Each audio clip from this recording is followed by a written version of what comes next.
Hi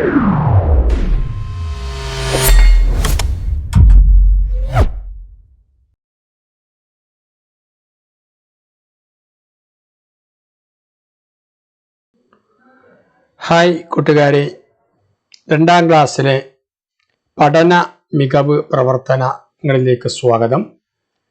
കഴിഞ്ഞ ഏതാനും ക്ലാസ്സുകളിലായി നമ്മൾ 4 ഭാഗങ്ങളിലായി 2ാം ക്ലാസ്സിലെ പഠന മികവ് പ്രവർത്തനങ്ങൾ ചെയ്തു വരികയാണ്. മാത്സും പരിസര പഠനവും മലയാളവും ഉൾപ്പെടുന്ന പ്രവർത്തനങ്ങളാണ് നമ്മൾ ഇതുവരെ ചെയ്തു വന്നത്. ഇന്ന് നമ്മൾ ഇതിൻ്റെ 5ാമത്തെ ഭാഗമാണ് തുടങ്ങാൻ വേണ്ടി ആഗ്രഹിക്കുന്നത്. കഴിഞ്ഞ ക്ലാസ്സിൽ നമ്മൾ 4ാമത്തെ ഭാഗത്തിൽ അവസാനമായി ചെയ്തത് നടീൽ വസ്തുക്കൾ എന്ന് പറയുന്ന ഈ ഭാഗമായിരുന്നു. ഓർക്കുന്നുണ്ടാവും അല്ലേ? ഓക്കെ, എല്ലാ ചെടികളുടെയും നടാൻ ഉപയോഗിക്കുന്ന ഭാഗങ്ങൾ ഒന്ന് തന്നെയാണോ എന്ന് പരിശോധിക്കുന്ന പ്രവർത്തനമായിരുന്നു. നിങ്ങൾക്ക് കഴിഞ്ഞ 1, 2, 3, 4 ഭാഗങ്ങൾ കിട്ടണമെങ്കിൽ നമ്മുടെ ഈ വീഡിയോയുടെ ലിങ്കിന് താഴെ അതിൻ്റെ ലിങ്ക് കൊടുക്കുന്നുണ്ട്. വീഡിയോക്ക് താഴെ നിങ്ങൾക്ക് ഓരോന്ന് നോക്കാവുന്നതാണ്. ഈ പ്രവർത്തനം ചെയ്തത് തുടർന്ന് വരുന്ന പ്രവർത്തനങ്ങളാണ് ഇനി നമ്മൾ 46ാമത്തെ പേജ് മുതൽ ചെയ്യുന്നത്. ഓക്കെ, വിത്ത് നട്ടപ്പോൾ വായിക്കുകയാണ്, നിങ്ങൾ ശ്രദ്ധിക്കണം. ഒരു ചിരട്ടയിൽ അല്പം മണ്ണിട്ട് പയർ, വെണ്ട, കടുക് എന്നിവയുടെ വിത്ത് നടൂ. വെള്ളം ഒഴിക്കാൻ മറക്കരുത്. മുള വന്നതിന് ശേഷം 10 ദിവസം തുടർച്ചയായി നിരീക്ഷിക്കൂ. വിത്തിന്റെ വളർച്ചയും ഓരോ ദിവസവും വരുന്ന മാറ്റങ്ങളും പട്ടികയിൽ രേഖപ്പെടുത്തൂ എന്നാണ് പറഞ്ഞിരിക്കുന്നത്. 1ാം ദിവസം 2ാം ദിവസം എന്ന് പറഞ്ഞിട്ട് നമ്മുടെ ക്ലാസ്സിൽ വിത്ത് മുളപ്പിച്ചതായിരുന്നു, ഓർക്കുന്നുണ്ടാകും. അതിന്റെ പ്രവർത്തനം നമ്മൾ ചെയ്തതായിരുന്നു. അപ്പൊ നിങ്ങൾ ആ ചെടിക്കുണ്ടാകുന്ന മാറ്റം, ഇല വന്നു, വേര് വന്നു, ഇത്ര ഇല വന്നു, ഇലയുടെ എന്ന ഭാഗം കൊഴിഞ്ഞു എന്നൊക്കെ പറഞ്ഞിട്ട് ഓരോ സംഗതികളുണ്ടല്ലോ, അത് നിങ്ങൾ 10ാം ദിവസം വരെ എഴുതണം. എന്നിട്ട് ഈ പട്ടികയിൽ നിന്ന് ഞാൻ മനസ്സിലാക്കിയത്, നിരീക്ഷിച്ച് കണ്ടെത്തിയ കാര്യങ്ങൾ ചേർത്തൊരു കുറിപ്പ് തയ്യാറാക്കി എൻ്റെ പരിസര പുസ്തകത്തിൽ എഴുതണമെന്ന് കൂടി പറഞ്ഞിട്ടുണ്ട്. മനസ്സിലാക്കിയത് എന്താണോ അത് ചെറിയ വാചകത്തിൽ നിങ്ങൾ ഇവിടെ എഴുതുകയും വേണം. ഓക്കെ, സിമ്പിൾ പ്രവർത്തനമാണ്. അടുത്തത് ആൽബം തയ്യാറാക്കാം എന്ന് പറയുന്ന വേറൊരു പ്രവർത്തനമാണ്. നിങ്ങളുടെ പരിസരത്തെ ചെടികളിൽ നിന്ന് കൊഴിഞ്ഞു വീണ ഇലകൾ ശേഖരിക്കൂ. ഒരു വെളുത്ത കടലാസിന്റെ അടിഭാഗത്ത് ഇല വെച്ച് മുകളിൽ ക്രയോൺ ഉരക്കുക. ഇങ്ങനെ ഉണ്ടാകുന്ന ഇലയുടെ സ്കെച്ചിന്റെ ഒപ്പം ഇലയുടെ പേരും രേഖപ്പെടുത്തണം. നല്ല രസകരമായ പ്രവർത്തനമാണ്. ഈ പ്രവർത്തനം നിങ്ങൾ ഇല ആൽബം തയ്യാറാക്കണം. ഓക്കെ, ഇല പ്രിന്റുകൾ ചേർത്ത് ആൽബം തയ്യാറാക്കൂ. ഇലകൾ ഉപയോഗിച്ച് വിവിധതരം കളിപ്പാട്ടങ്ങൾ ഉണ്ടാക്കാം. ഞാൻ നിർമ്മിച്ച കളിപ്പാട്ടങ്ങൾ എന്ന് പറഞ്ഞിട്ട് ഓർക്കുന്നുണ്ടല്ലോ, ഇല നമ്മൾ തെങ്ങിന്റെ ഓലൊക്കെ ഉപയോഗിച്ചിട്ട് ധാരാളം കളിപ്പാട്ടങ്ങൾ ഉണ്ടാക്കിയിരുന്നു. കണ്ണട, ഫാനൊക്കെ ഉണ്ടാക്കിയിരുന്നു.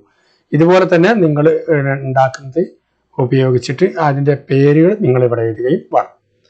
ഓക്കെ, അടുത്ത പ്രവർത്തനം അന്വേഷിക്കാം, കണ്ടെത്തി എഴുതാം എന്ന് പറയുന്ന ഈ പ്രവർത്തനമാണ്. മാവിനെ കുറിച്ച് നിങ്ങൾക്ക് എന്തൊക്കെ അറിയാം? നിങ്ങൾക്കറിയാവുന്നതും മറ്റുള്ളവരോട് ചോദിച്ചു മാവിനെ കുറിച്ച് വിവരണം തയ്യാറാക്കൂ എന്നാണ് ഈ പ്രവർത്തനത്തിൽ പറയുന്നത്. എഴുതി കഴിഞ്ഞാൽ നിറം നൽകാനും ശ്രദ്ധിക്കുമല്ലോ. നിങ്ങളുടെ പരിസരത്തുള്ള മറ്റ് മരങ്ങളുടെ പ്രത്യേകത കണ്ടെത്തി കുറിപ്പ് തയ്യാറാക്കി എൻ്റെ പരിസര പുസ്തകത്തിൽ എഴുതൂ എന്ന് കൂടി പറയുന്നുണ്ട്. നമുക്ക് ഓരോ മരത്തിനെ കുറിച്ചും വിവരണം തയ്യാറാക്കാൻ നമുക്ക് കഴിയും. ഒരു വിവരണം തയ്യാറാക്കുമ്പോൾ എന്തൊക്കെ ശ്രദ്ധിക്കേണ്ടതെന്ന് നമുക്കറിയാം. ഈ മാവിനെ കുറിച്ച് നമ്മൾ തയ്യാറാക്കുമ്പോൾ നമ്മുടെ നാട്ടിൽ ധാരാളം മായി കണ്ടുവരുന്ന ഒരു ഫലവൃക്ഷമാണ് മാവ് എന്നൊക്കെ പറഞ്ഞിട്ട് തുടങ്ങാം. നിങ്ങൾക്ക് അറിയാവുന്ന വ്യത്യസ്ത തരത്തിലുള്ള മാവുകളുണ്ട്. അതുപോലെ തന്നെ അതിൻ്റെ പേരുകൾ എഴുതുക. മാവ് എന്ന് പറഞ്ഞ മരം ഒരുപാട് വർഷം നിലനിൽക്കുന്ന ഒരു മരമാണ്. നമ്മളെ അയൽപ്പക്കങ്ങളിലൊക്കെ ധാരാളം ജീവികൾ ഈ മരത്തിൽ താമസിക്കുന്നത് എഴുതാം. ഇതവിടെ തന്നെ പക്ഷി കൂട് കൂട്ടുന്നതൊക്കെ ഉണ്ട്. അങ്ങനത്തെ ഒരു വിവരണമാണ് നമുക്ക് തയ്യാറാക്കുക. ഇതിന് മാതൃകമാണെങ്കിൽ ഞാൻ കാണിച്ചു തരാം. നോക്കൂ, മാവ് നമ്മുടെ നാട്ടിൽ ധാരാളമായി കണ്ടുവരുന്ന ഫലവൃക്ഷമാണ് മാവ്. ലോകത്തെ ഏറ്റവും കൂടുതൽ മാങ്ങ ഉൽപ്പാദിപ്പിക്കുന്നത് നമ്മുടെ നാട്ടിലാണ്. ഫലങ്ങളുടെ രാജാവാണ് മാങ്ങ. മാവ് ഒരുപാട് കാലം നിലനിൽക്കുന്ന വൃക്ഷമാണ്. പകൽ സമയങ്ങളിലാണ് മാവിൽ പൂക്കൾ വിരിയുന്നത്. ഇതൊക്കെ നിങ്ങൾ പുതിയ അറിവായിരിക്കും. മാമ്പൂവ് ഉണ്ടാകുന്നത് പകൽ സമയങ്ങളിലാണ്.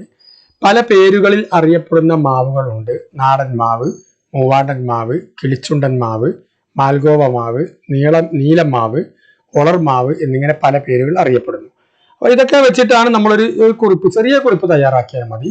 അങ്ങനെ കുറിപ്പ് തയ്യാറാക്കി നിങ്ങൾ ഈ ഭാഗത്ത് എഴുതിയിട്ട് അത് നിങ്ങൾ ടീച്ചർക്ക് കാണിച്ചു കൊടുക്കണം. ഓക്കെ, അടുത്ത പ്രവർത്തനം വിവരണം എഴുതാം എന്ന് പറയുന്ന ഒരു പ്രവർത്തനമാണ്. വാഴേ ചങ്ങാതി, നമ്മുടെ നല്ലൊരു ചങ്ങാതി, ഞങ്ങൾക്കുണ്ണാൻ തൂഷനില, ദോശ തിന്നാൻ കീറ്റനില, ചക്കര പൊതിയാൻ കരിയിലയും തരുന്ന നല്ലൊരു ചങ്ങാതി, വെറ്റില പൊതിയാൻ മുത്തശ്ശിക്ക് വാഴപ്പോള കൊടുക്കും നീ, കറിവെക്കാനായി വാഴക്കായും വാഴപ്പിണ്ടിയും തന്നിടും, വാഴത്തേനും വാഴപ്പഴവും തരുന്ന നല്ലൊരു ചങ്ങാതി. വാഴയെക്കുറിച്ച് ഇനിയും ഒരുപാട് കാര്യങ്ങൾ പറയാനുണ്ടാവും. വാഴയെക്കുറിച്ച് ഒരു ലഘു വിവരണം എഴുതാനാണ് പറയുന്നത്. നമ്മൾ മാവിനെ കുറിച്ച് എഴുതിയതുപോലെ തന്നെ വാഴ നമ്മുടെ നാട്ടിൽ കാണുന്ന ഒരു ചെടിയാണ്. ധാരാളം അതിനെക്കുറിച്ച് എഴുതാനുണ്ട്. നമ്മുടെ നാട്ടിൽ ധാരാളമായി കണ്ടുവരുന്ന ചെടിയാണ് വാഴ എന്നും, വാഴ ചെടിയിൽ നമുക്ക് ധാരാളം വിഭവങ്ങൾ ലഭിക്കുന്നു എന്നുള്ളതും, വിവിധ തരം വാഴകളുണ്ട് എന്നുള്ളതും, വാഴയുടെ ഭക്ഷിക്കാൻ കഴിയുന്ന ഭാഗങ്ങളെ കുറിച്ചൊക്കെ നമുക്ക് 49ാമത്തെ പേജിൽ നമുക്ക് എഴുതാൻ കഴിയും. അപ്പൊ അത്തരത്തിലുള്ള കാര്യങ്ങളാകണം നമ്മൾ ഇവിടെ എഴുതേണ്ടത്. നിങ്ങൾ സ്വന്തം നിലയിൽ എഴുതുക. എന്നിട്ട് നിങ്ങൾ എന്ത് ചെയ്യുക, അത് ഞാൻ മാതൃക വേണമെങ്കിൽ കാണിക്കാം. നമ്മൾ മാവിനെ കുറിച്ച് എഴുതിയ പോലെ തന്നെ വാഴ നമ്മുടെ നാട്ടിൽ ധാരാളമായി കണ്ടുവരുന്ന ചെടിയാണ് വാഴ. വാഴച്ചെടിയിൽ നിന്നും നമുക്ക് ധാരാളം വിഭവങ്ങൾ ലഭിക്കുന്നുണ്ട്. നമ്മുടെ നാട്ടിൻപുറങ്ങളിൽ ധാരാളം വാഴകൾ കാണാൻ കഴിയും. വിവിധ തരം വാഴകൾ ഉണ്ട്. നേന്ത്രവാഴ, മൈസൂർ വാഴ, കദളി വാഴ, ചെങ്കദളി വാഴ, ഇങ്ങനെ പലതരം വാഴകൾ കാണാം. വാഴയുടെ പഴം മാത്രമല്ല, വാഴക്കൂമ്പ്, വാഴക്കാമ്പ്, വാഴപ്പിണ്ടി എന്നിവയെല്ലാം വാഴയുടെ ഭക്ഷ്യയോഗ്യമായ ഭാഗമാണ്. വാഴയില ഊണ് വിളമ്പുന്നതിനും അടയുണ്ടാക്കുന്നതിനും മറ്റും ഉപയോഗിക്കുന്നു. ഇങ്ങനെയാണ് നിങ്ങൾ ഇവിടെ അത് എഴുതേണ്ടത്. ഇനി ഇതിനും കൂടുതൽ വിവരങ്ങൾ ചേർത്ത് എഴുതാം, കുഴപ്പമില്ല. നിങ്ങൾക്ക് അറിയാവുന്ന വിവരങ്ങളൊക്കെ ചേർത്ത് ഇവിടെ എഴുതുക. ഓക്കെ, താഴേക്ക് പോന്നാല് കഥ പൂർത്തിയാക്കൂ എന്ന് പറയുന്ന ഈ പ്രവർത്തനമാണ്. കിന്നരിപ്പുഴയുടെ തീരത്താണ് ചക്കരമാവ്. കിങ്ങിണിപ്രാവും മക്കളും ചക്കരമാവിലാണ് താമസം. മക്കൾ മഹാവികൃതികളായിരുന്നു. അതേ മാവിൽ ചുവട്ടിലാണ് കട്ടുറുമ്പും മക്കളും താമസിച്ചിരുന്നത്. അവർ ബുദ്ധിമാന്മാരായിരുന്നു. കിങ്ങിണിപ്രാവ് ദിവസവും കഷ്ടപ്പെട്ട് അരിമണികൾ കൊണ്ടുവരും. മക്കളാകട്ടെ അവയെല്ലാം കൊത്തി താഴെയിടും. മക്കളെ, ഭക്ഷണം കളയല്ലേ, മഴക്കാലമാണ് വരുന്നത്, ഭക്ഷണം മഴക്കാലത്തേക്ക് കരുതണം. മക്കളുണ്ടോ? കേൾക്കുന്നു. എന്നാൽ കട്ടുറുമ്പും മക്കളും അരിമണികളെല്ലാം പെറുക്കി സൂക്ഷിച്ചു വെക്കും. മഴക്കാലമായി. കിങ്ങിണിപ്രാവിന് തീറ്റ തേടി പോകാൻ പറ്റാതെയായി. പിന്നീട് എന്താണ് സംഭവിച്ചത്? കഥ പൂർത്തിയാക്കൂ, കഥക്ക് ഒരു പേരും നൽകണേ എന്നാണ് പറഞ്ഞിരിക്കുന്നത്. അപ്പൊ കൂട്ടുകാർ ഈ കഥഭാഗം നന്നായി വായിക്കുക. നമുക്ക് അതിന്റെ ആശയം മനസ്സിലായിട്ടുണ്ടാകും. അങ്ങനെയാണെങ്കിൽ നിങ്ങൾ എന്ത് ചെയ്യണം? ആ കഥ ഇവിടെ പൂർത്തിയാക്കി എഴുതണം. കഥ പൂർത്തിയാക്കി നിങ്ങൾ എഴുതണം. നിങ്ങളൊന്ന് ശ്രമിച്ചു നോക്കുക. ശ്രമിച്ചു നോക്കിയതിനു ശേഷം നിങ്ങൾ എഴുതിയത് ശരിയാണോ എന്നറിയുന്നതിന് വേണ്ടി ഇതാ കഥ പൂർത്തിയാക്കൂ എന്ന് പറയുന്ന ഈ ഭാഗം വായിക്കാം. കിങ്ങിണിപ്രാവും മക്കളും പട്ടിണിയിലായി. അവർ വിശന്ന് കരയാൻ തുടങ്ങി. അവരുടെ കരച്ചിൽ കേട്ട കട്ടുറുമ്പും മക്കളും അവരെ സഹായിക്കാനെത്തി. അവർ സൂക്ഷിച്ചു വെച്ചിരുന്ന ആഹാരത്തിൽ നിന്ന് കുറച്ച് അവർക്ക് നൽകി. നേരത്തെ സൂക്ഷിച്ചു വെച്ചിരുന്നല്ലോ അല്ലെ, ഇവര് കളയുന്ന ആഹാരമൊക്കെ ഇവരായിരുന്നു സൂക്ഷിച്ചു വെച്ചിരുന്നത്. കിങ്ങിണിപ്രാവിന് സന്തോഷമായി. കട്ടുറുമ്പ് കിങ്ങിണിപ്രാവിന്റെ മക്കളോടായി പറഞ്ഞു, മക്കളെ, ആഹാര സാധനങ്ങൾ പാഴാക്കരുത്. അവ വറുതി വരുമ്പോൾ, വറുതി എന്ന കഷ്ടകാലം കേട്ടോ, ഉപയോഗിക്കാൻ വേണ്ടി കരുതി വെക്കണം. ഇല്ലെങ്കിൽ പട്ടിണിയിലാകും. അന്ന് മുതൽ കിങ്ങിണിപ്രാവിന്റെ മക്കൾ ആഹാര സാധനങ്ങൾ കരുതി മാത്രം ഉപയോഗിക്കാൻ തുടങ്ങി. ഇതാണ് കഥയുടെ രൂപം. ഇനി തലക്കെട്ട് കൊടുക്കുകയാണെങ്കിൽ നല്ല അയൽക്കാർ എന്നോ കിങ്ങിണിപ്രാവും കട്ടുറുമ്പും എന്നൊക്കെ വേണമെങ്കിൽ നിങ്ങൾക്ക് കൊടുക്കാം. ഇത് കഥ ഇതേമാതിരി എഴുതി വെക്കേണ്ടതില്ല. നിങ്ങൾ വല്ല മാറ്റങ്ങളൊക്കെ വരുത്തിയതിന് ശേഷം നിങ്ങളത് എഴുതി കൊടുത്താൽ മതി. ഓക്കെ, ഇനി സംഭാഷണം പൂർത്തിയാക്കാം എന്ന് പറയുന്ന ഈ ഭാഗമാണ്. നോക്കൂ, മഴക്കാലമായി. കിങ്ങിണിപ്രാവ് തീറ്റ തേടി പോകാൻ പറ്റാതെയായി. മക്കൾ വിശന്ന് നിലവിളിച്ചു. മക്കളുടെ കരച്ചിൽ കേട്ട് കട്ടുറുമ്പ് കിങ്ങിണിപ്രാവിന്റെ അടുത്തെത്തി. അവർ തമ്മിൽ എന്തൊക്കെയായിരിക്കും പറഞ്ഞിട്ടുണ്ടാവുക? സംഭാഷണമാണ് അല്ലെ. താഴെ കൊടുത്ത സംഭാഷണ ഭാഗങ്ങൾ അനുയോജ്യമായ രീതിയിൽ ക്രമപ്പെടുത്താനാണ്. നോക്കൂ, ഇതില് ഇവിടെ പറയുന്നതൊക്കെ ഇവിടെ പറയുന്നുണ്ട്. ഇവിടെ ക്രമപ്പെടുത്തി എഴുതുകയാണ് വേണ്ടത്. ഇവിടെ നോക്കാതെ വായിക്കാം. നല്ല മഴയല്ലേ, പോകാൻ കഴിഞ്ഞില്ല, വിഷമിക്കേണ്ട, ഞാൻ സഹായിക്കാം. മക്കൾ എന്തിനാ കരയുന്നത്? ഇന്നെന്താ തീറ്റ തേടാൻ പോയില്ലേ? ചങ്ങാതി, ഈ സഹായം ഞാൻ ഒരിക്കലും മറക്കില്ല, വിശന്നിട്ട്. ഇങ്ങനെയൊക്കെയാണ് പറയുന്നത് അല്ലെ. അപ്പൊ കട്ടുറുമ്പ് ആദ്യം ചോദിക്കുന്നത് എന്താണ്? ആദ്യം ചോദിക്കാം, മക്കൾ എന്തിനാ കരയുന്നത് എന്ന് ചോദിക്കാം അല്ലെ. അപ്പൊ എന്താ പറയാ? കിങ്ങിണി എന്താ പറയുന്നത്? വിശന്നിട്ട് എന്ന് പറയാം അല്ലെ. പിന്നെ കട്ടിപ്പുറം ഇന്നെന്താ തീറ്റ തേടാൻ പോയില്ലേ അല്ലെ. അപ്പൊ കിങ്ങിണി എന്താ പറയാ? നല്ല മഴയല്ലേ, പോകാൻ കഴിഞ്ഞില്ല എന്ന് പറയാം. അപ്പൊ എന്തായിരിക്കും കട്ടുറുമ്പ് പറയാ? വിഷമിക്കേണ്ട, ഞാൻ സഹായിക്കാം. അപ്പൊ എന്താ പറയാ? പിന്നെ കിങ്ങിണി എന്തായാലും മറുപടി പറയാം, ചങ്ങാതി, ഈ സഹായം ഞാൻ ഒരിക്കലും മറക്കില്ല. ഇങ്ങനെ ക്രമപ്പെടുത്തി ഇവിടെ എഴുതി കൊടുക്കാം. ഓക്കെ, അടുത്ത പ്രവർത്തനം ചിത്രത്തിൽ നിന്നും കഥ പൂർത്തിയാക്കാം എന്ന് പറയുന്ന പ്രവർത്തനമാണ്. നല്ല വിശപ്പ്. കട്ടുറുമ്പ് തീറ്റ തേടി പുഴക്കരയിലൂടെ നടന്നു. പെട്ടെന്ന് ഈ കഥ നമ്മൾ പലപ്പോഴായി കേട്ടതാണ്. ഈ ചിത്രം കണ്ടാൽ തന്നെ കഥ എഴുതേണ്ടത് എങ്ങനെയെന്ന് നിങ്ങൾക്കറിയാം. ഓരോ ചിത്രവും സൂക്ഷ്മമായി നിരീക്ഷിച്ച ശേഷം കഥയിലെ സന്ദർഭങ്ങൾ ക്രമത്തിലാക്കൂ എന്ന് പറയുന്നുണ്ട്. കട്ടുറുമ്പ് ഇലയിൽ കയറി രക്ഷപ്പെട്ടു. കട്ടുറുമ്പ് കിങ്ങിണിപ്രാവിന് നന്ദി പറഞ്ഞു. കാൽ തെറ്റി കട്ടുറുമ്പ് പുഴയിൽ വീണു. കിങ്ങിണിപ്രാവ് പറന്നു വന്ന് ഇര കൊത്തിയിട്ടു, തീറ്റ തേടി ഉറുമ്പ് പുഴക്കരയിലൂടെ നടന്നു. ഇത് ഓരോ ചിത്രവുമായി ബന്ധപ്പെട്ടതാണ്. ആദ്യം നിങ്ങൾക്ക് ഏതാണോ വേണ്ടത് ഇതാണ്. ആദ്യം ഇത് എഴുതാം. നമുക്ക് എന്ത് തീറ്റ തേട് ഉറുമ്പ് പുഴക്കരയിലൂടെ നടന്നു. അതിനുശേഷം വരുന്നത് എന്താണ് എന്നുള്ളത് കൃത്യമായിട്ട് നിങ്ങൾ ഓരോന്നും നോക്കിയതിന് ശേഷം ഇവിടെ ആ കഥ പൂർത്തിയാക്കി കൊടുക്കുക. വളരെ എളുപ്പമുള്ളതാണ്, ഇതൊന്നും പറയേണ്ട ആവശ്യമില്ല. ഓക്കെ, അടുത്തത് ചിത്രത്തിലെ കഥ പൂർത്തിയാക്കിയതാ ഇവിടെയാണ് എഴുതേണ്ടത് കേട്ടോ. ഓക്കെ, ഈ ഉചിതമായ ഒരു തലക്കെട്ടും നൽകണം എന്നാണ് പറഞ്ഞത്. നമ്മൾ നേരത്തെ പറഞ്ഞല്ലോ അല്ലെ, ആപത്തിൽ രക്ഷിച്ച കൂട്ടുകാരൻ നിന്നോ, കിങ്ങിണിപ്രാവും കട്ടുറുമ്പും എന്നൊക്കെ ഈ കഥക്ക് കൊടുക്കാം. ഈ സന്ദർഭങ്ങൾ നിങ്ങൾ എന്ത് ചെയ്യണം, വിശദീകരിച്ച് എഴുതണം. ഇതേമാതിരി എഴുതി വെക്കരുത്, ഒരല്പ വിശദീകരണം ചേർത്തുകൊണ്ടായിരിക്കണം നിങ്ങൾ ഇവിടെ എഴുതേണ്ടത്. ക്ലിയർ ആണല്ലോ അല്ലെ. ഇനി താഴേക്ക് വന്നാൽ കാട്ടിലെ മത്സരം എന്ന് പറയുന്ന ഒരു പ്രവർത്തനമാണ്. കിന്നരി പുഴയോരത്ത് ജീവികളെല്ലാം ഒത്തുചേർന്നു. ജീവികളുടെ മത്സരം നടക്കുകയാണ്. കാട്ടിൽ നിന്നും നാട്ടിൽ നിന്നും അനേകം ജീവികൾ എത്തിച്ചേർന്നിട്ടുണ്ട്. ജീവികളുടെ പേരെഴുതി ചിത്രത്തിന് നിറം നൽകുമെന്നാണ്. വളരെ സിമ്പിൾ പ്രവർത്തനം. ഇത് ജീവികളൊക്കെ പേര് നിങ്ങൾക്കറിയാം. നമ്മൾ 1ാം ക്ലാസ്സിലും ഇതേമാതിരി പാഠഭാഗങ്ങളും പേരെഴുതുന്നൊക്കെ പഠിച്ചതാണ്. ഇതിന്റെ പേരെഴുതാൻ നിങ്ങൾക്ക് ഒരു പ്രയാസം ഉണ്ടാവില്ല. നിങ്ങൾ പരിചയമില്ലാതെ കരടിയാണ് അല്ലെ, ഇതൊക്കെ നിങ്ങൾക്ക് പരിചയമുള്ളതല്ലേ. എത്തിച്ചേർന്ന ജീവികളിൽ നാട്ടിൽ നിന്ന് വന്നവരാരൊക്കെ എന്ന് എഴുതണം. ഇനി കാട്ടിൽ നിന്ന് വന്നവരൊക്കെ തരംതിരിക്കും. ഇവിടെ ഒരു കല്ലിൽ നിങ്ങൾ എന്ത് ചെയ്യും, നാട്ടിൽ നിന്ന് എന്നെഴുതും. പിന്നെ അടുത്തതിൽ കാട്ടിൽ നിന്ന് എന്നെഴുതും. എന്നിട്ട് ഈ ജീവികളെ പേര് എഴുതിയിട്ട് തരംതിരിക്കും. വളരെ സിമ്പിൾ അല്ലേ. നിങ്ങൾക്ക് പ്രയാസമുണ്ടോ? പ്രയാസം ഉണ്ടെങ്കിൽ നിങ്ങൾക്ക് മുതിർന്നവരുടെ സഹായം വേണമെങ്കിൽ തേടാം. പ്രയാസം ഉണ്ടാകുകയില്ല, വളരെ എളുപ്പമുള്ളത്. അത് കാട്ടിൽ ആരൊക്കെ ഉണ്ട്, നാട്ടിൽ ആരൊക്കെ ഉണ്ട് നമുക്ക് എഴുതാം. അതിവിടെ എഴുതാം. ഓക്കെ, അടുത്ത പ്രവർത്തനം നമ്പർ നൽകാം എന്ന് പറയുന്ന ഒരു പ്രവർത്തനമാണ്. ഓക്കെ, കിന്നരി പുഴയോരത്ത് ജീവികളുടെ മത്സരം നടക്കുകയാണ്. ഓട്ട മത്സരത്തിൽ പങ്കെടുക്കുന്ന ജീവികൾക്ക് ചിഹ്നൻ മുതൽ നമ്പർ നൽകി. നേരത്തെ വന്ന ജീവികളാണ്, മുകളിൽ കണ്ട ജീവികൾ. ആനക്ക് 50, പുലിക്ക് 84, 84, കരടിക്ക് 32, സിംഹത്തിന് 75, മാൻ 56, കുറുക്കന് 47. ചിഹ്നൻ മുയൽ നമ്പർ ക്രമത്തിൽ വിളിച്ചു. അങ്ങനെയാണെങ്കിൽ ആദ്യം ഏത് നമ്പറാണ് വിളിച്ചത്? നോക്കൂ, ഇതിൽ ആദ്യം ഏത് നമ്പർ ആയിരിക്കും വിളിക്കേണ്ടി വരിക? ഏറ്റവും ചെറിയ നമ്പർ അല്ലെ. ഏത് ചെറിയ നമ്പർ നമുക്കറിയാലോ. അത് നിങ്ങൾ എന്ത് ചെയ്യണം, ഇവിടെ എഴുതണം. ഇതിൽ ഏറ്റവും ചെറുതെന്ന് വലുതിലേക്കല്ലേ ക്രമത്തിൽ വിളിക്കാൻ. അവസാനത്തെ നമ്പർ ഏതായിരിക്കും?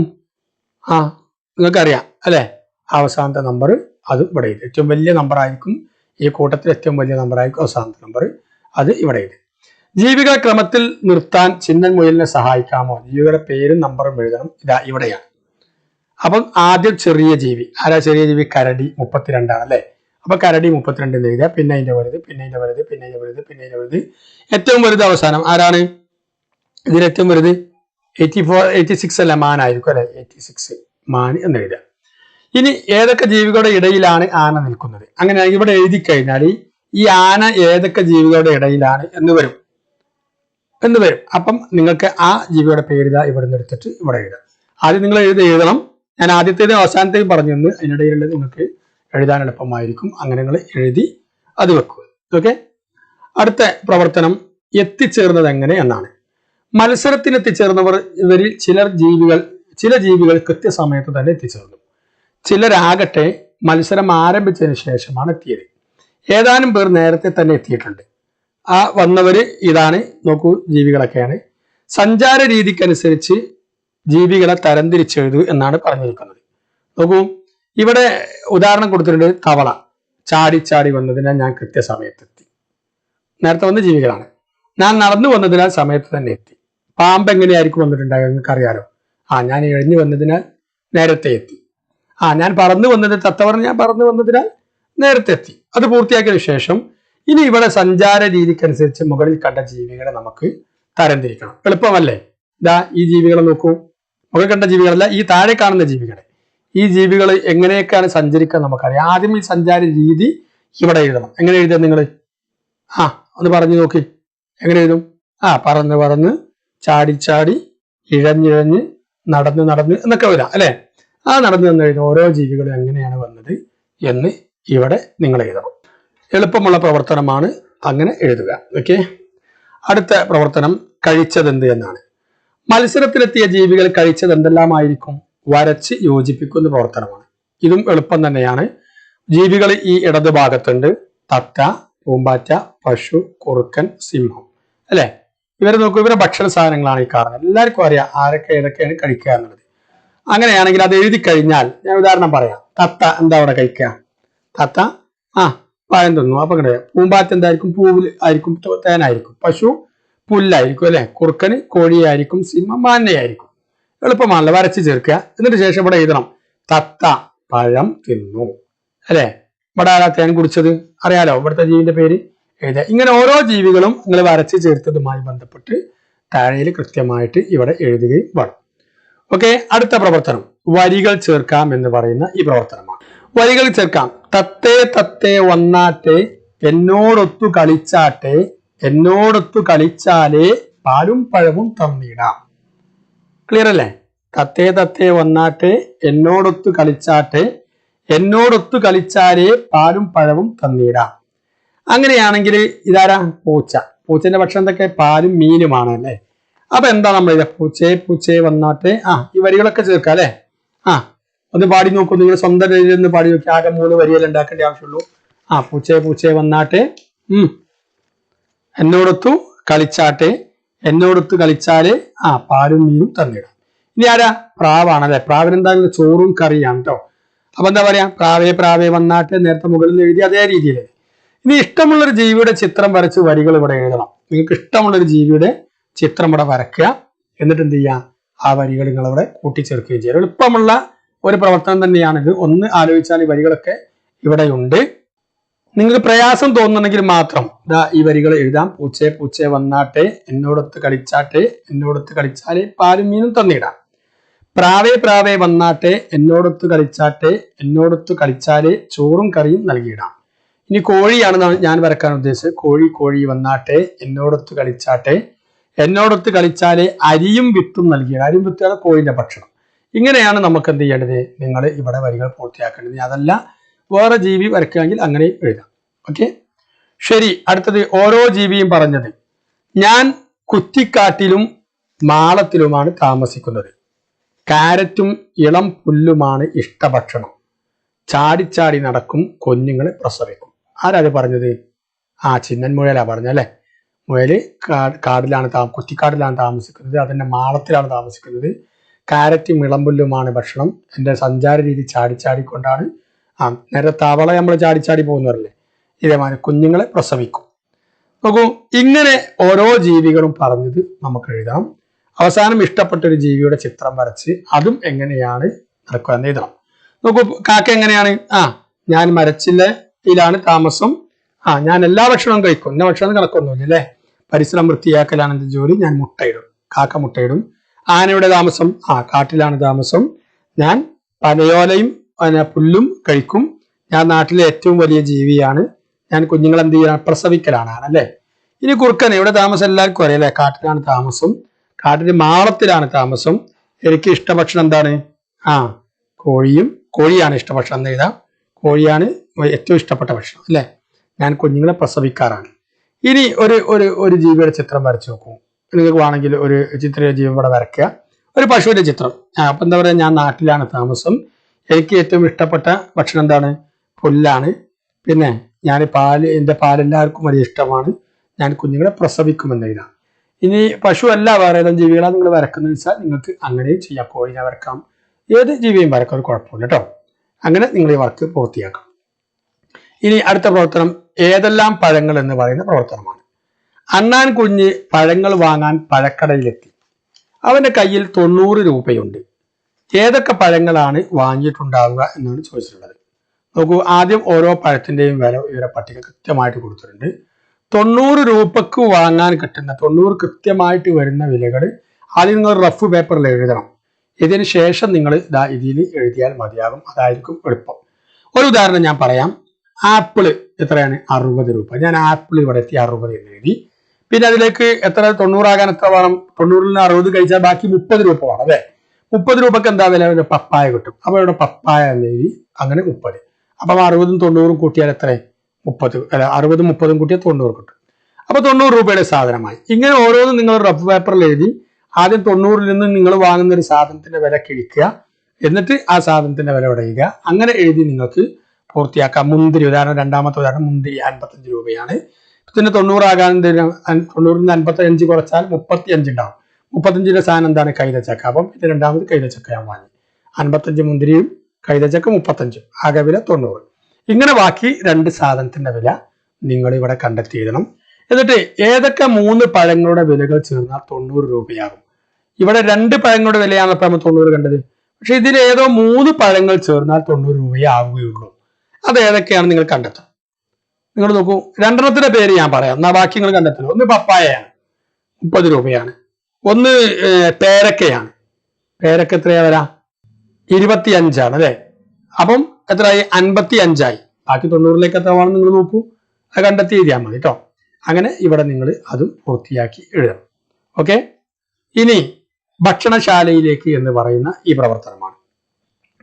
മത്സരത്തിനെത്തിയ ജീവികൾക്ക് ഭക്ഷണം നൽകാനായി മിട്ടുകുരങ്ങൻ ഭക്ഷണശാലയിൽ 3 സ്ഥലങ്ങൾ ക്രമീകരിച്ചിട്ടുണ്ട്.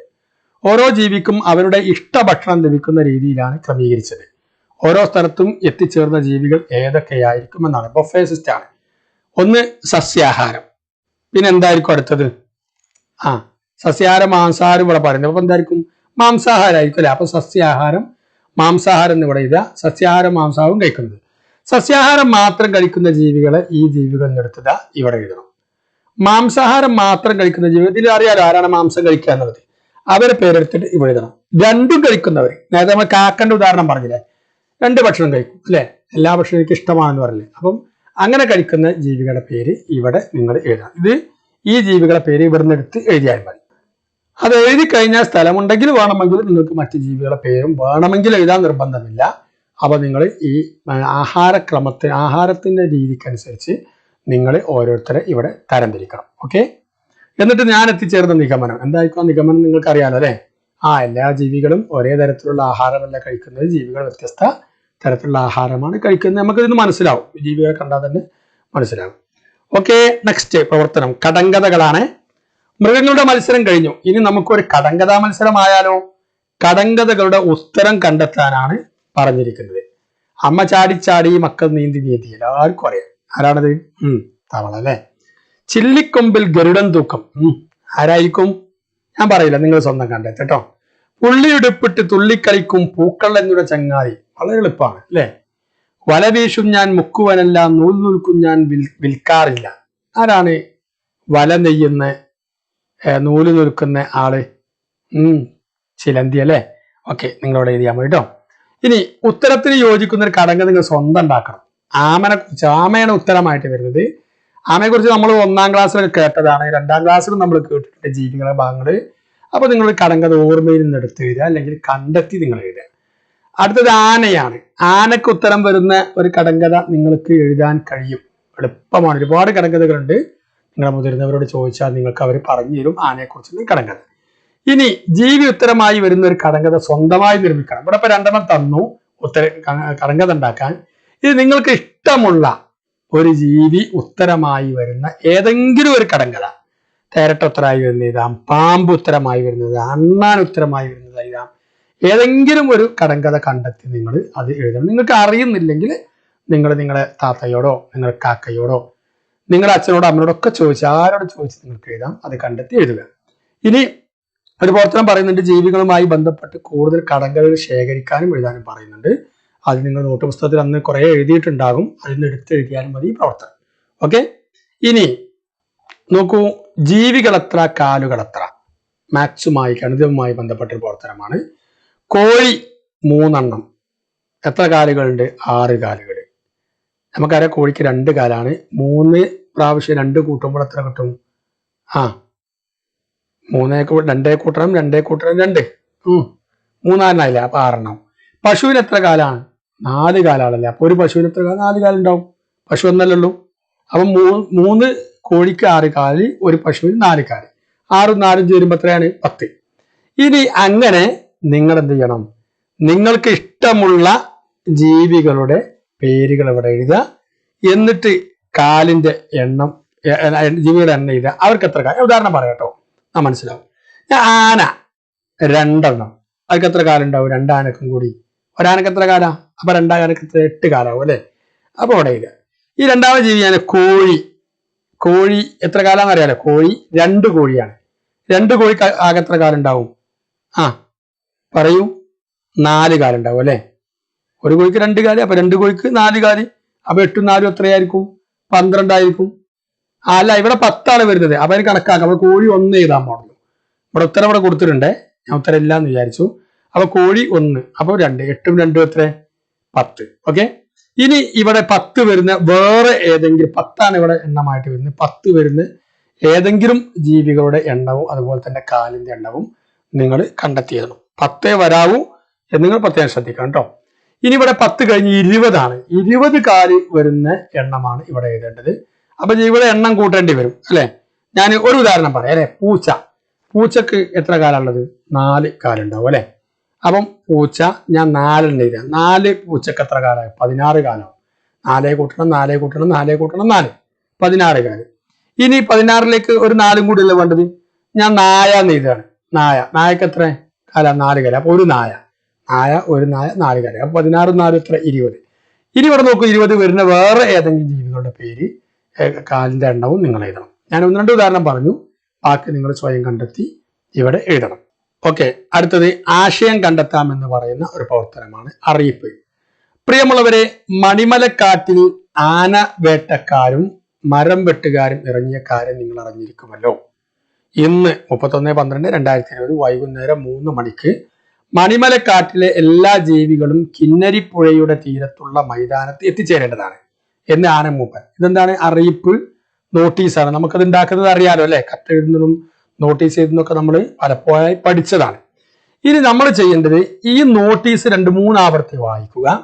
വായിച്ചതിന് ശേഷം താഴെ ഏതാനും ചോദ്യങ്ങൾ തന്നിട്ടുണ്ട്. ആ ചോദ്യത്തിന് ഉത്തരം കണ്ടെത്തണമെന്നാണ് പറഞ്ഞിരിക്കുന്നത്. ക്ലിയർ ആണല്ലോ അല്ലെ. നോട്ടീസ് വായിച്ചാൽ നമുക്ക് പല കാര്യങ്ങളും മനസ്സിലാകണം. ആ മനസ്സിലാക്കുന്നതിനോട് ഉത്തരമായിട്ട് എഴുതേണ്ടത്. 1, ഏത് ദിവസമാണ് യോഗം ചേരുന്നത്? നോക്കൂ, ഇതിൽ ഏത് ദിവസമാണ് യോഗം ചേരുന്നത് പറയുന്നുണ്ട്. ഈ തീയതി അല്ലെ. അതിവിടെ എഴുതണം. ശരി. അടുത്തത്, യോഗം ചേരുന്നത് എവിടെയാണ്? ഇവിടെ പറയുന്നുണ്ടല്ലോ എവിടെയാണ്. ഇവിടെ എത്തിച്ചേരേണ്ട സ്ഥലം പറയുന്നില്ലേ. അപ്പൊ അതിവിടെ എഴുതണം. ആരാണ് യോഗം വിളിച്ചത്? ആരാണ് യോഗം വിളിച്ചതെന്ന് അവസാനത്തിലുള്ള ഉണ്ടായാല് എന്ന് അല്ലെ. അത് ഇവിടെ എഴുതും. എന്തിനാണ് യോഗം വിളിച്ചത്? ഫസ്റ്റ് തന്നെ പറയുന്നുണ്ട് അല്ലെ. എന്തിനാണ് വിളിച്ചത് എന്ന് പറയുന്നുണ്ട്, അത് എഴുതും. ഓക്കെ. അപ്പൊ ഈ 4 ചോദ്യങ്ങൾക്ക് ഉത്തരം എഴുതിയതിനു ശേഷം നമ്മുടെ നിലനിൽപ്പ് അപകടത്തിലാണ്, ആനമൂപ്പൻ ഇങ്ങനെ പറയാൻ കാരണമെന്ത്? അത് ഇതിന്ന് കിട്ടൂല. ഇതിന്റെ ആശയം നമ്മൾ മനസ്സിലാക്കണം. ഈ നോട്ടീസ് വായിച്ച് അതിന്റെ ആശയം നമ്മൾ മനസ്സിലാക്കിയതിനു ശേഷം അതിന്റെ ഉത്തരം നിങ്ങൾ 64-ാമത്തെ പേജിൽ ഇവിടെ എഴുതണം. എന്താ പറയാ? കാട് നശിപ്പിക്കാൻ ആനവേട്ടക്കാരും മരം വെട്ടുകാരും വന്നാൽ നമ്മുടെ നിലനിൽപ്പ് അപകടത്തിലാകുമെന്നാണ് പറയാൻ കാരണം അല്ലെ. അത് നിങ്ങൾ ഉത്തരം നോക്കിയാൽ കിട്ടുക. നമ്മൾ സ്വന്തമായിട്ട് ആശയം കണ്ടെത്തി എഴുതേണ്ട പ്രവർത്തനമാണ്. ഓക്കെ കൂട്ടുകാരെ, നമ്മൾ കഴിഞ്ഞ 5 ഭാഗങ്ങളിലായി, ഇന്നത്തോടുകൂടി 5 ഭാഗങ്ങളിലായി നമ്മുടെ 2ാം ക്ലാസ്സിലെ പഠന മികവ് പ്രവർത്തനങ്ങളുടെ വിശദീകരണമാണ് നമ്മൾ നടത്തിയത്. ഇതിൽ ഗണിതവും മലയാളവും പരിസര പഠനവും ഒക്കെ ഉൾക്കൊള്ളുന്നതായിരുന്നു നമ്മുടെ പ്രവർത്തനങ്ങൾ. നിങ്ങൾക്ക് ഈ പറഞ്ഞ കാര്യങ്ങളൊക്കെ മനസ്സിലാകുന്ന രീതിയിൽ തന്നെയാണ് പറഞ്ഞത്. ഉത്തരം നിങ്ങളോട് കുറെ സൂചനകൾ തന്നിട്ടുണ്ട്. സ്വന്തം കണ്ടെത്താൻ വേണ്ടി നിങ്ങളോട് കുറെ ആവശ്യപ്പെട്ടിട്ടുണ്ട്. ഇതൊക്കെ നിങ്ങൾ സ്വന്തമായി ചെയ്ത് നിങ്ങൾ അയച്ചു കൊടുക്കണം. ഇങ്ങനെ നിങ്ങൾ പൂർത്തിയായി ചെയ്യുകയാണെങ്കിൽ നിങ്ങൾ അടുത്ത വർഷം 3ാം ക്ലാസ്സിലേക്ക് പ്രവേശിക്കും. 3ാം ക്ലാസ്സിൽ എത്തിയാലും നിങ്ങൾക്ക് ഈ പ്രൈമറി സ്കൂൾ ചാനലിൽ നിങ്ങൾ 3ാം ക്ലാസ്സിലെ എല്ലാ വർക്കുകളും, മാത്സും അറബിയും ഇംഗ്ലീഷും എല്ലാ വർക്കുകളും നിങ്ങളുണ്ടാകും. നിങ്ങൾ ചാനൽ സബ്സ്ക്രൈബ് ചെയ്യണം. നിങ്ങൾ കൂട്ടുകാർക്ക് വേണ്ടി പരിചയപ്പെടുത്തി കൊടുക്കുകയും വേണം. ഇനി ഇതിലൊരു ഭാഗം കൂടി ബാക്കി ഉണ്ടാകും. ഇംഗ്ലീഷാണ്. ഇംഗ്ലീഷിലെ ആ ഭാഗം നമ്മൾ ഇതിന് ശേഷം ഇംഗ്ലീഷിൽ പ്രത്യേകമായിട്ട് നമ്മൾ വീഡിയോ തയ്യാറാക്കി വിടും. അത് നിങ്ങൾ കാണുക. ഓക്കെ, പുതിയ അറിവുകൾ നമുക്ക് വീണ്ടും കാണാം. അതുവരെ ബൈ ബൈ.